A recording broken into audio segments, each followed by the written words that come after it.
Assalamualaikum warahmatullahi wabarakatuh. Perkenalkan kami dari kelas B jurusan S1 Sistem Informasi akan mempresentasikan rancangan dan implementasi basis data proses bisnis minimarket Ceriamat. Di mana Ceriamat ini sendiri kami jadikan objek studi kasus untuk implementasi database dalam bentuk PSQL. Sebelumnya, izinkan kami memperkenalkan diri terlebih dahulu. Nama saya Farisa Aura Betari dengan NIM 2210512046. Yani Putri Utami dengan NIM 2210512068. Saya Fausta Sarah Nareswari dengan NIM 2210512075. Selanjutnya, kami akan mempresentasikan demo MySQL-nya. Oke, pertama pada MySQL kami membuat database Ceriamat dan menggunakan database Ceriamat itu untuk membuat table supplier, lalu insert into supplier values, create table karyawan, insert into karyawan values, create table barang, insert into barang values, create table member, insert into member values, create table kelola, insert into kelola values, create table beli, insert into beli values, create table minuman, insert into minuman values, create table produk kemasan, insert into produk kemasan values, create table barang rumah tangga, insert into barang rumah tangga values, create table bahan masakan, dan insert into bahan masakan values. Untuk entitasnya sendiri, kami menggunakan 4 entitas, yaitu supplier, karyawan, barang, dan juga member. Nah, untuk insertnya sendiri, kami menggunakan 5 insert dari masing-masing setiap entitas tersebut. Lalu di sini ada table beli dan kelola yang merupakan relasi table member dan juga barang, yaitu beli, dan karyawan dan juga barang, yaitu kelola. Dan di sini juga ada table produk kemasan, barang rumah tangga, minuman, dan juga bahan masakan yang merupakan subentitas dari kategori di table barang. Nah, selanjutnya kita deskripsikan supplier untuk menampilkan masing-masing table yang sudah dibuat dan juga select from supplier untuk menampilkan isi dari values yang sudah dibuat. Selanjutnya ada deskripsi karyawan, select from karyawan, deskripsi barang, lalu ada select from barang, lalu ada deskripsi member, select from member, deskripsi kelola, selanjutnya ada select from kelola, deskripsi beli, ada select from beli, selanjutnya ada deskripsi minuman dan juga select from minuman, deskripsi produk kemasan, select from produk kemasan, deskripsi barang rumah tangga, select from barang rumah tangga, deskripsi bahan masakan, select from bahan masakan. Selanjutnya, sebelum lanjut ke search query atau query yang digunakan untuk memanipulasi data, kami akan membentuk laporan dengan beberapa format sebagai berikut. Pertama, ada laporan tabel kelola dalam format HTML, di mana pada laporan ini ditampilkan tabel kelola yang telah di-insert values-nya tadi dalam bentuk HTML. Selanjutnya, ada laporan produk kemasan dengan format XML, di mana pada laporan ini ditampilkan tabel produk kemasan yang telah diisi values-nya sebelumnya. Kemudian ada laporan karyawan jabatan manajer dengan format JSON, di mana pada laporan ini ditampilkan data karyawan dengan jabatan manajer saja pada tabel karyawan, tapi dalam bentuk atau laporan dalam format JSON. Kemudian ada laporan barang dengan stok lebih besar atau sama dengan 300 menggunakan format CSV, separated, di mana ditampilkan data barang yang stok barangnya lebih besar atau sama dengan 300 dari tabel barang yang kemudian disimpan dalam laporan dengan format CSV. Selanjutnya, akan kami jelaskan mengenai query yang memanipulasi data. Pertama, ada create view data minuman yang berfungsi untuk menampilkan data minuman seperti data barang dengan kategori minuman, di mana ada nama yang menghasilkan nama barang, stok barang, harga barang, dan jenis kemasan minumannya itu sendiri, dengan memanfaatkan kesamaan pada kode barang di kedua tabel, yakni tabel beli dan tabel barang dan tabel minuman. Kemudian ada create view data supplier yang berfungsi untuk menampilkan data supplier yang menyuplai barang-barang, di mana terdapat nama barang, kategori barangnya, nama supplier, dan kota supplier yang mensuplai barang, dengan memanfaatkan kesamaan ID supplier pada tabel barang dan tabel supplier. Kemudian ada create view info transaksi, di mana menampilkan dengan memanfaatkan query dalam query untuk menampilkan kode pembelian, nama member, barang yang dibeli, jumlah barang atau quantity, tanggal pembelian, total pembelian, dan paymentnya via apa, dengan memanfaatkan tabel beli dan tabel member, juga tabel barang. Kemudian ada subquery, di mana subquery ini merupakan unit pengelolaan barang dengan nama pengelolaan barang yang menampilkan data seperti nama karyawan, jabatan, dan barang apa yang dikelola, seperti nama barang itu Trivia Sisop dengan kategori bahan masakan dikelola oleh karyawan Muhammad Auzar bin Nathan dengan jabatan sebagai helper. Kemudian ada subquery data barang terjual, yang mana menampilkan data-data barang terjual seperti nama member, nama barang yang dibeli, kuantiti yang dibeli, tanggal pembelian, diskon yang didapat, total pembelian setelah diskon, kemudian paymentnya via apa, dengan memanfaatkan tabel beli dan tabel member, juga tabel barang untuk subquery data barang terjual. Oke, selanjutnya adalah subquery untuk menampilkan harga barang termahal dengan menggunakan perintah select max harga barang dari tabel barang, sehingga akan ditampilkan harga barang yang termasuk. Selanjutnya adalah perintah join untuk menggabungkan tabel barang dan juga tabel kelola barang dengan menggunakan kategori barang, di mana di sini ditampilkan nama barang, kategori barang, tanggal produksi, dan juga tanggal expired. Selanjutnya adalah perintah join untuk perintah untuk menggabungkan tabel beli, member, dan juga barang, di mana akan ditampilkan kategori pembelian, nama member, nama barang, dan juga diskon. Selanjutnya akan dijelaskan oleh teman saya. Selanjutnya ada perintah trigger. Trigger update stok ini digunakan untuk memperbarui stok yang ada di tabel barang. Jadi jika kita melakukan insert pembelian di tabel beli, maka kolom stok barang yang ada di barang akan berkurang sesuai dengan quantity yang diinsert pada tabel beli. Selanjutnya ada perintah trigger status member. Sebelum itu, kita harus membuat dulu kolom baru pada tabel member, yaitu kolom total uang dan juga status member. Pada perintah trigger ini, di-declare total uang dan juga status member. Lalu kita akan select sum total pembelian into total uang. Jadi pada kolom total uang merupakan penjumlahan dari total pembelian yang ada pada tabel beli. Lalu di sini terdapat pengkondisian. Jika total uang lebih dari sama dengan 75 juta, maka status member menjadi platinum. Selain itu, jika total uang lebih dari sama dengan 50 juta, maka status member diubah menjadi gold. Lalu, jika total uang lebih dari sama dengan 20 juta, maka status member diubah menjadi silver. Selain itu, status member akan dirubah menjadi regular. Di bawah juga ada set total uang sama dengan total uang dan juga status member sama dengan status member, di mana ID member sama dengan new ID member. Di sini kita membuat contoh insert into beli values. Dengan quantity 200 dan juga total pembelian 20 juta, ditampilkan total uangnya 20.070.000 dikarenakan Heri Aminin sudah melakukan transaksi sebelumnya di dalam tabel beli. Jadi, status member dirubah menjadi silver karena total uangnya lebih dari sama dengan 20 juta. Selanjutnya ada trigger status stock. Sebelum membuat perintah trigger ini, kita juga harus membuat kolom baru yaitu status stock pada tabel kelola. Di sini akan menampilkan kondisi stok barang. Jadi ada pengkondisian juga, jika barang kurang lebih sama dengan 50, maka akan ditampilkan stok sisa dari jumlah barang. Selanjutnya ada jika stok barang sama dengan 0, maka akan ditampilkan stok habis. Dan setelah itu akan ditampilkan stok tersedia.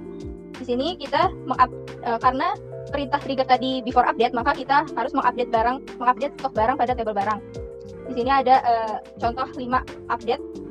Nah, di sini ada tampilan, maka sesuai dengan updatean itu, status stok akan berubah. Misalnya stok sisa 45, stok tersedia, stok sisa 30, dan juga stok habis. Dan juga bisa dilihat pada tabel barang, stok barang juga berubah menjadi sesuai dengan yang kita update tadi.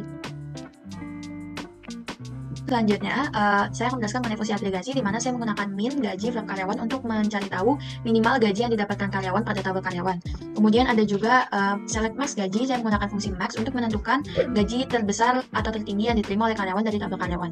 Selanjutnya saya akan menjelaskan mengenai transaction control language, di mana saya memulai transaksi dengan start, kemudian saya melakukan manipulasi data dengan update supplier untuk mengubah kuota pada supplier di ID supplier AA001 menjadi Bandung.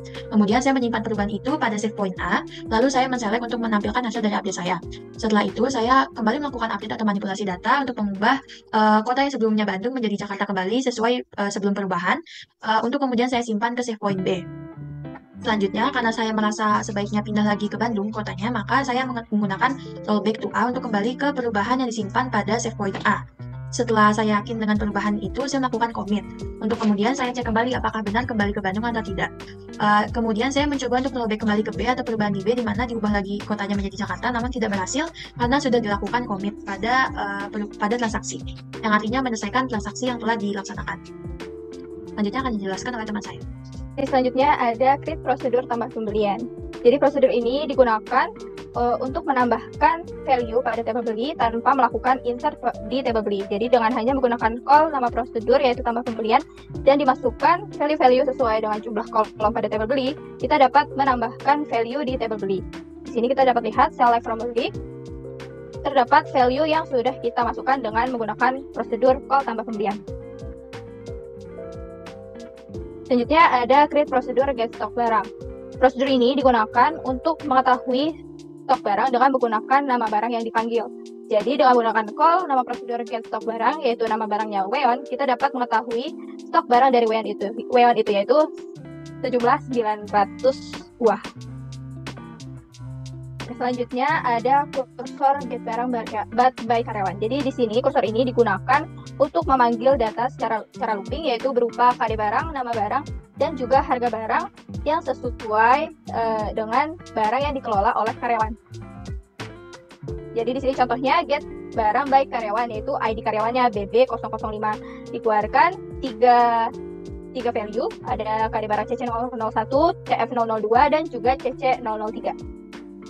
Selanjutnya adalah perintah kursor untuk menampilkan total penjualan dari total keseluruhan Ceriamat dengan melooping dari kolom tabel penjualan yaitu total pembelian. Di mana di sini kita membuat dulu prosedur dari total penjualan dengan mendeklarasikan beberapa variabel seperti down, total sales, amount, dan juga membuat jual sebagai kursornya dengan mengambil data tabel total pembelian dari tabel beli.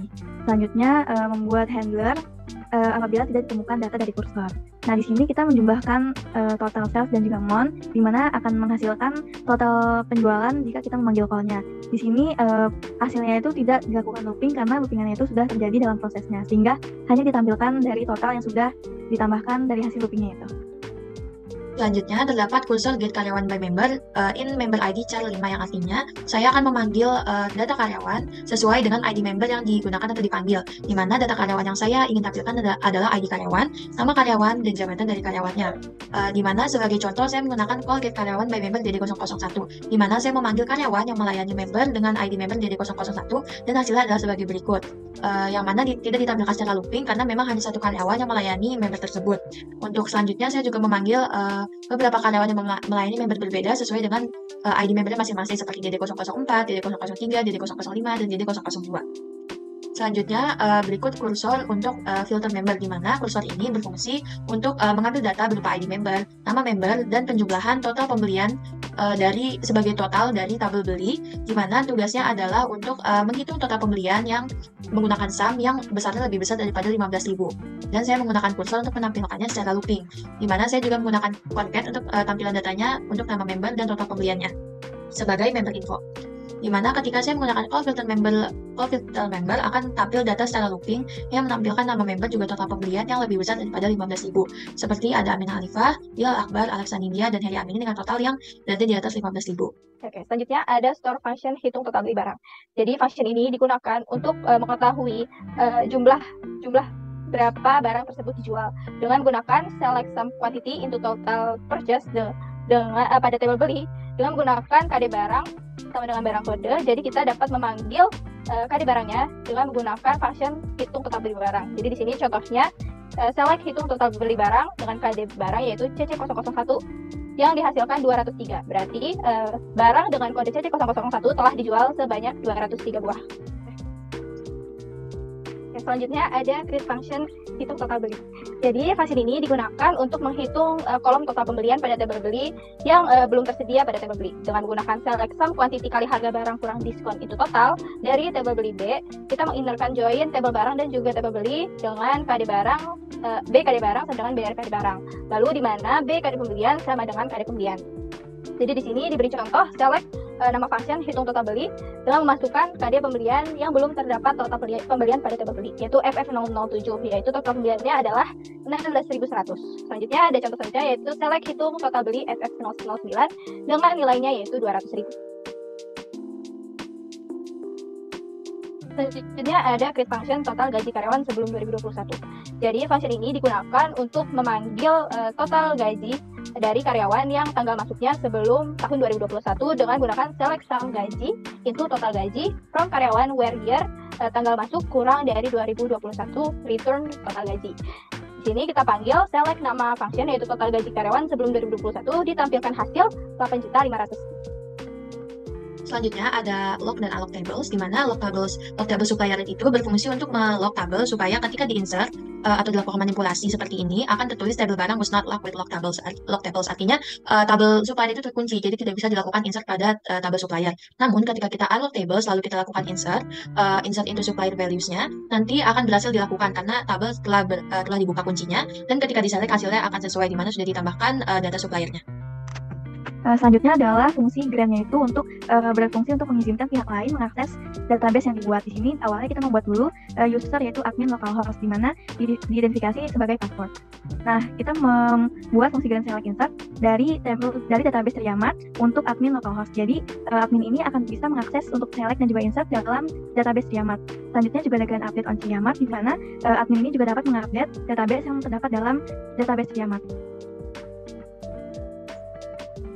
Selanjutnya ada fungsi backup database yang berfungsi untuk menyimpan data yang sudah dibuat, seperti ada backup database di sini menggunakan MySQL dalam root di Triamart dengan menggantinya menjadi UAS 046, 068, 075 PSBD, di mana di sini akan backup keseluruhan dari database Triamart. Selanjutnya ada backup table database, di mana di sini akan disimpan tabel dari supplier, karyawan, dan juga member dari database Triamart dengan nama backup datanya adalah UAS 046, 008, 075 PSBD with table. Selanjutnya ada backup no data, di mana akan menyimpan backup database tanpa datanya, jadi hanya struktur database-nya saja dengan namanya yaitu UAS 046, 008, 075 PSBD tanpa data. Selanjutnya adalah menyimpan backup data, hanya datanya saja tanpa struktur database dari database Triamart dengan nama UAS 046, 008, 075 PSBD only data. Berikut adalah hasil dari backupnya.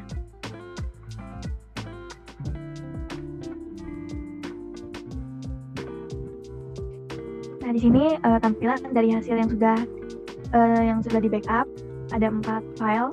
Selanjutnya ada restore. Restore ini adalah menyimpan kembali hasil backup-nya ke dalam database baru.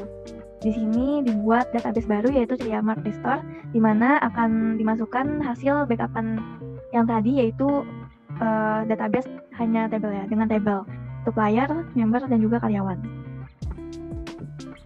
Baik, kiranya sekian presentasi implementasi basis data proses bisnis minimarket Triamart dalam bentuk MySQL dari kelompok kami. Kami harap implementasi kami dapat membantu dan memberikan informasi juga praktik yang benar seputar MySQL. Kurang lebihnya mohon maaf. Wassalamualaikum warahmatullahi wabarakatuh.